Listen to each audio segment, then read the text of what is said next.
तो हेलो बच्चों, इस वीडियो में हम पढ़ने वाले हैं cleansing action of soaps and detergent के बारे में। पिछली वीडियो में हमने सोप्स के बारे में बात की थी, डिटर्जेंट के बारे में बात की थी। अब हम उनका क्लींजिंग एक्शन देखेंगे कि वो काम कैसे करते हैं। तो सोप्स के ना, सोप या हो या डिटर्जेंट हो, उसके दो पार्ट होते हैं। एक होता है ये हाइड्रोफोबिक टेल। ये हाइड्रोफोबिक टेल के अंदर क्या होता है, कार्बन कार्बन क्या की चेन है। आप देखो, ये जितने भी आपने ये बॉन्ड लाइन स्ट्रक्चर में ड्रॉ किया हुआ है, तो ये जितने भी आप ये डॉट्स देख रहे हो ऊपर नीचे सारे, तो ये सारे क्या है, कार्बन है। तो ये कार्बन की जो चेन होती है वो हाइड्रोफोबिक होती है। हाइड्रोफोबिक का मतलब है कि ये वाटर को रिपेल करती है, ठीक है।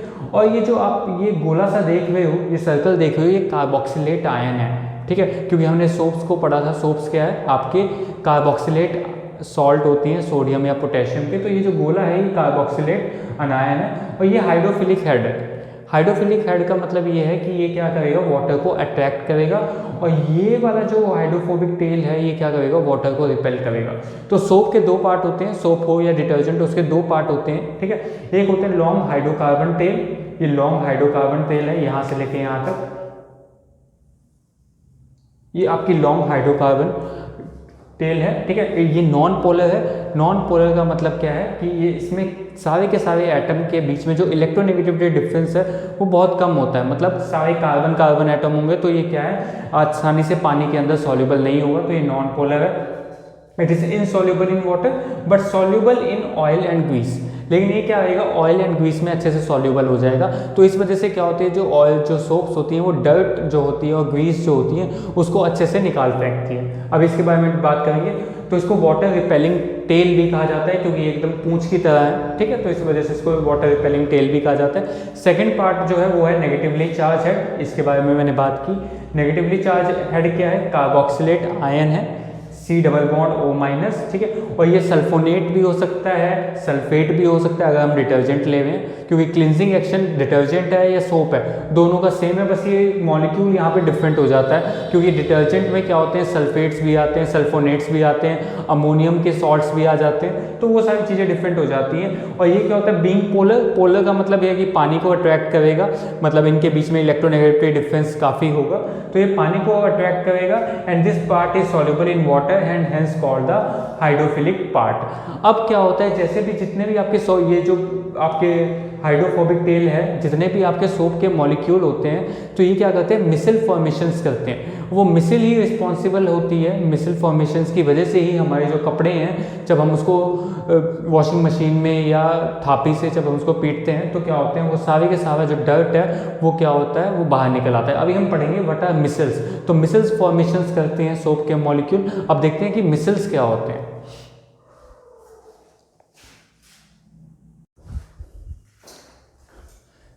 तो अब बात करते हैं मिसल्स फॉर्मेशन के बारे में, ठीक है। मिसल्स क्या है, ठीक है। मिसल्स एक यूनिक स्फेरिकल ओरिएंटेशन है सोप मॉलिक्यूल्स की। वो होती कैसे है, ये क्या होता है, जितने भी आपके हाइड्रोफोबिक, जैसे ही आपने क्या किया, सोप को डिसॉल्व किया पानी के अंदर या डिटर्जेंट को डिसॉल्व किया पानी के अंदर, तो जितने भी हाइड्रोफोबिक चेन्स होती हैं वो आपस में आगे मर्ज हो जाती हैं, ठीक है। जैसे आप देखोगे ये सारी की सारी क्या होती हैं, हाइड्रोफोबिक जो चेन होती हैं वो आपस में जाके क्या हो जाती हैं, डिसॉल्व हो जाती हैं। और ये आपके जो आयनिक हेड पार्ट होते हैं ये क्या करते हैं, बाहर की तरफ सस्पेंडेड रहते हैं। किसकी तरफ, पानी की तरफ क्या होते हैं, पानी मॉलिक्यूल्स के साथ क्या रहते हैं, अट्रैक्टेड होते हैं। तो इस तरीके से एक यूनिक ओरिएंटेशन बनती है, यूनिक स्फेरिकल ओरिएंटेशन बनती है, जिसको हम मिसल्स कहते हैं, ठीक है।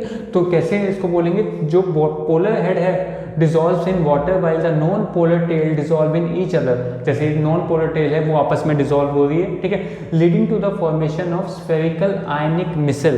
तो ये पूरा जो स्ट्रक्चर है इसको हम क्या कहते हैं, मिसल कहते हैं, ठीक है। These are the cluster of 100 soap molecules with polar head on surface of the cluster.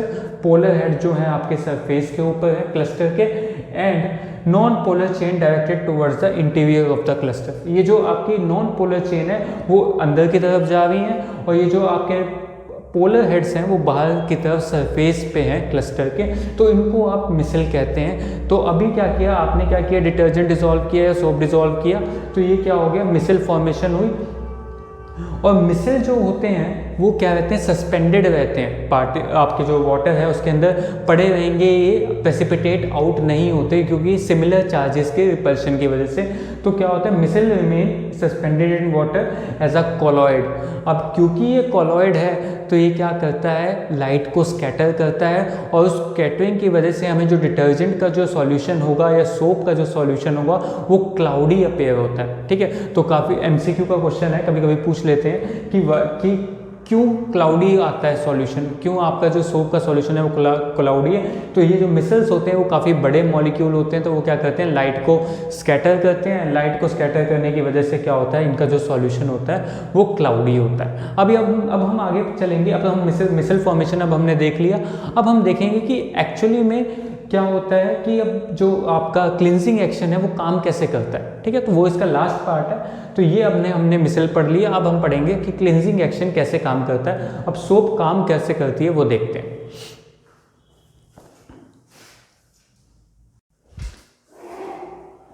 तो अब हम बात करते हैं कैसे जो हमारा जो ऑयल है या ग्रीस है वो सोप कैसे हेल्प करती है उसको निकालने के लिए। ठीक है, अब कैसे होता है, जैसे फॉर एग्जांपल कोई ऑयल और ग्रीस लगा हुआ है कपड़ों के ऊपर, हमने क्या किया, डिटर्जेंट मॉलिक्यूल डाला या सोप डाली उसके अंदर। ठीक है, तो ये क्या होगा, जो मिसल्स होते हैं, मिसल्स क्या करते हैं, अब वो क्या करते हैं, ऑयल और ग्रीस के अंदर जाके डिसॉल्व हो जाते हैं। जो हमने मिसल फॉर्मेशन अभी पढ़ा था, मिसल क्या करते हैं, अब वो क्या करते हैं, जगह बनाते हैं और इस ऑयल और ग्रीस को क्या करते हैं, अपने सेंटर में लेके आते हैं और क्या करते हैं, इस तरीके से फिर वही ओरिएंटेशन बना लेते हैं। अब उसकी वजह से क्या होता है, जो नॉन पोलर हाइड्रोफोबिक टेल होती है वो डिसॉल्व हो जाती है ऑयल के अंदर, while polar heads held by surrounding water. और ये जो पोलर हेड है इसको पानी के मॉलिक्यूल क्या करते हैं, सराउंड कर लेते हैं, उसको पकड़ लेते हैं। ठीक है, तो इसकी वजह से क्या होता है, जो micelle as a result micelles are form with dirt at centre. इसकी वजह से क्या होता है, मिसल्स फॉर्म होती हैं with dirt at the centre. और इससे की वजह से क्या होता है, आपके जो पानी की जो सरफेस टेंशन है वो कम हो जाती है। सरफेस टेंशन कम होने की वजह से एक स्टेबल इमल्शन, कैसा इमल्शन फॉर्म होता है, ऑयल इन वाटर का इमल्शन फॉर्म होता है। This lowers the surface tension of water and stable emulsion of oil in water is form. और जब हम क्लोथ को पीटना चालू करते हैं या उसको वॉशिंग मशीन में डालते हैं या उसकी पिटाई करते हैं, जैसे आपने देखा हुआ धोबी वगैरह लोग क्या करते हैं, उसको पीटते हैं, तो उससे क्या होता है, जो आपका जो ऑयल और ग्रीस का जो पार्टिकल्स हैं वो जो लूज हो चुके हैं वो क्या करते हैं, वॉश आउट हो जाते हैं। ठीक है, when the cloth is mechanically scrubbed और beaten the loosened oil dirt particles are removed from the dirty surface and the cloth is clean. इस तरीके से क्लोथ क्या हो जाता है, क्लीन हो जाता है। तो पिछली बार बोर्ड के एग्जाम में आया हुआ क्वेश्चन है कि right the mechanism of action of cleansing action of soap. तो इसमें ये 4 पॉइंट्स लिखने हैं और ये डायग्राम बनाओगे तो ये क्या हो जाएगा, कंप्लीट आंसर हो जाएगा। तो मेन जो खेल है वो क्या है, मिसल्स का ही है। मिसल्स ही क्या करते हैं, ऑयल और ग्रीस के साथ जाके चिपकते हैं और वही क्या करते हैं, सरफेस टेंशन को लोअर करते हैं, फिर इमल्शन फॉर्म होता है एंड देन आपका जो क्लोथ है वो क्या होता है, जब हम उसको मैकेनिकली स्क्रब्ड करते हैं तो वो क्या हो जाता है, क्लीन होता है। तो आई होप ये वीडियो आपको इन्फॉर्मेटिव लगी हो। Thanks for watching.